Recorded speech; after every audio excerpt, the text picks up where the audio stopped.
கடலூர் மாவட்டம் வடலூரில் வள்ளலார் வாழ்ந்த இடத்தில் சர்வதேச மையம் அமைப்பதற்கான பணிகள் தொடங்கியுள்ளதாக அமைச்சர் சேகர் பாபு தெரிவித்துள்ளார்.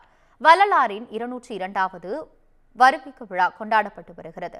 இதையொட்டி வள்ளலார் தெய்வ நிலையில் நடைபெற்ற சிறப்பு வழிபாட்டில் இந்து சமய அறநிலைத்துறை அமைச்சர் சேகர் பாபு, வேளாண் மற்றும் உழவர் நலத்துறை அமைச்சர் எம்.ஆர்.கே. பன்னீர்செல்வம் கலந்து கொண்டனர். இதையடுத்து சன்மார்க்க குடியேற்றி அகவல் பாராயணம் குறித்த நூல்கள் வெளியிடப்பட்டன. நிகழ்ச்சியின் ஒரு பகுதியாக அன்னதானம் வழங்கப்பட்டன. இந்நிகழ்ச்சிக்கு பின் செய்தியாளர்களை சந்தித்த இந்து சமய அறநிலைத்துறை அமைச்சர் சேகர் பாபு, வடலூரில் சர்வதேச மையம் அமைந்தால் புனித நகரமாக மாறும் என தெரிவித்தார். வள்ளலார் பெயரில் அவர் வாழ்ந்த பகுதியில் பேருந்து நிலையத்திற்கு அவர் பெயரை வைத்தவர் முத்தமிழறிஞர் கலைஞர்.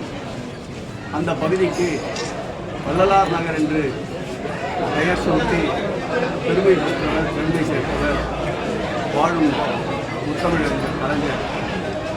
அவருடைய வழியிலே இந்த ஆட்சி ஏற்பட்டவுடன் தேர்தல் அறிக்கையிலே கூறியிருக்கிற சர்வதேச உலகத்தரத்திலான ஒரு மையத்தை ஏற்படுத்துவேன் என்று மாண்புமிகு தமிழக முதலமைச்சர் அறிவித்திருக்கிறார்கள்.